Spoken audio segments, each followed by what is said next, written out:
If you're in your 40s or older and feeling like everything is changing all at once, like you're being pulled in a thousand directions, and wondering why this decade feels so much harder than you expected, you're not alone. And there is actually a good reason why. Hey everyone, welcome back to the channel. Today we're talking about something that doesn't get discussed nearly enough. While life transitions in your 40s or older feel uniquely overwhelming, and more importantly, what you can actually do about it as a woman. And if you're new here, hey, my name is Serena, and on this channel, we talk about women in midlife and the transitions we face. Make sure to subscribe and hit that notification bell so you don't miss future videos. Here is the problem. What's happening? Your 40s aren't just about getting older. They're about experiencing multiple major transitions together. And that's the key word, together, all at once. So think about it. In your 20s, you might have dealt with one or two big transitions, starting a career, maybe getting married. In your 30s, perhaps having kids or building a home or buying a home. But in your 40s, it's like every area of your life decided to shift at the same time. And you might be dealing with aging parents who now need your care, teenagers who are asserting their independence in ways that challenge you daily. You have the correct questions. Am I doing what I actually want to do? Let's not talk about the physical changes that make you feel like your body has betrayed you. Friendships, relationships that are evolving or just fading. Questions about your identity. Who am I beyond all these roles I play? And here's the thing, that makes it even harder because society doesn't really prepare us for this. We're told about the terrible twos, the awkward teenage years, the midlife crisis, but nobody sits you down and say, hey, your 40s are going to be a season of transformation. For me, when I turned 40, it was like, hey, it goes downhill from here. Like, right? What does that mean? It goes downhill from here. And once I turned 50, forgot it. It's like life is over. So, why does it feel so hard?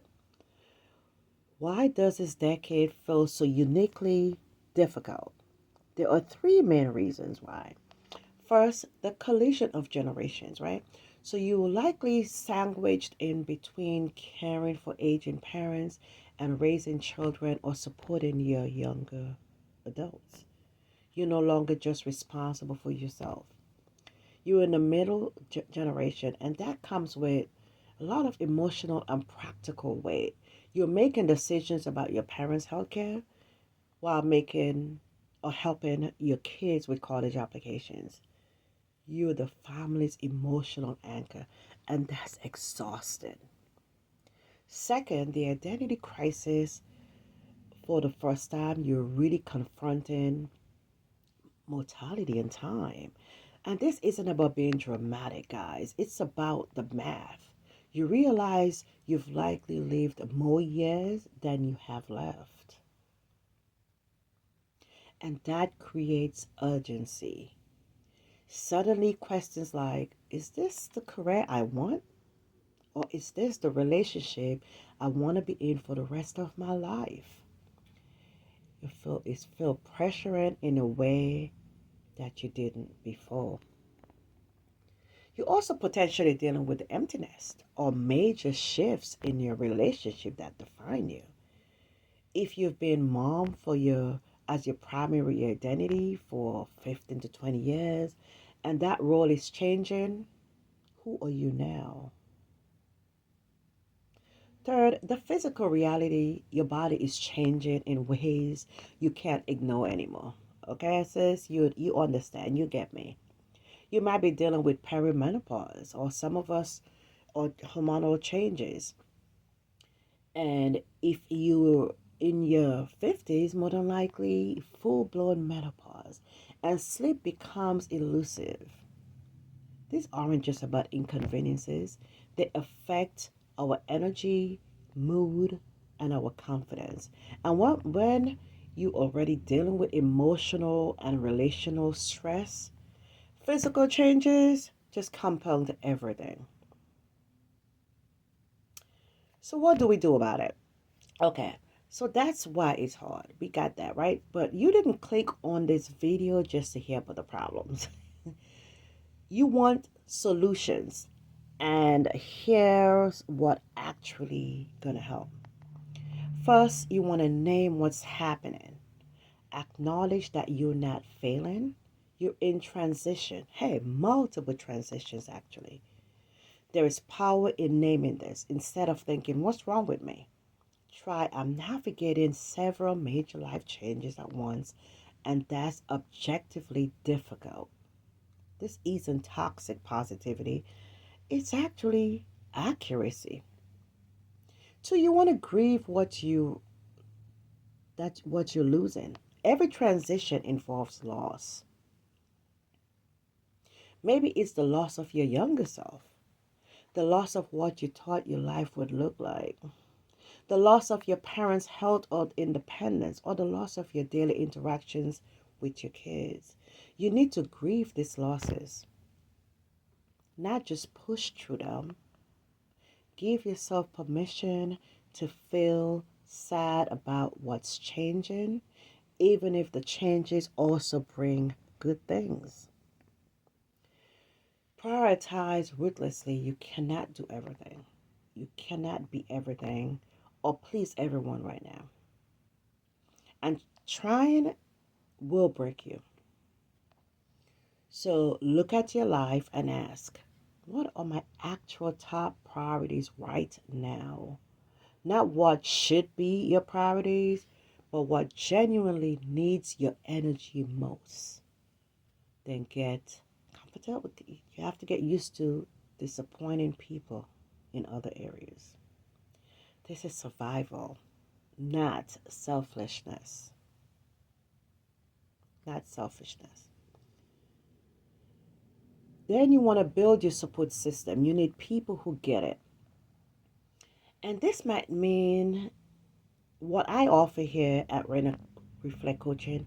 I have a support group. I have a support group. I offer one-on-one coaching and I offer group coaching and events. With you're gonna be with people who get it. You might need something more in-depth therapy or counseling to process what you're experiencing. Or maybe just friends in similar life stages who understand without you having to explain. And again, support groups for specific challenges you're facing. Seek them out. Being honest with your partner about what you need. Stop trying to handle everything alone. That's not strength. That's a recipe for burnout. Reconnect with yourself in the midst of all these roles and responsibilities. You need to remember who you are. What do you enjoy? What brings you energy rather than drain it? You need to carve out, and this might sound impossible, regular time for yourself, even 20 minutes a day. Walking, reading, creating, whatever helps you feel like a person rather than just a function. You want to reframe this as growth. I know that might sound cliche, but hear me out. You're not falling apart. You're being rebuilt. Your 40s are stripping away the superficial and forcing you to get real about what matters. Yes, that's uncomfortable, but it's also making you more authentic, more resilient, and ultimately more yourself than you've ever been. So, look, I won't tell you this season will be easy, but I will tell you this: you're stronger than you think, and you're not alone in the struggle. Millions of people, women in their 40s and older are experiencing exactly what you're experiencing, myself included. The difference is going to be whether you try to white knuckle your way through it or whether you give yourself grace, get support, and recognize this for what it is, a transformative passage, not a personal failure. If this resonated with you in any way, give this video a thumbs up and subscribe for more content on navigating life transitions. Drop a comment below and tell me what's the hardest part of your 40s so far. Let's support each other. Thanks for watching, and I'll see you in the next video.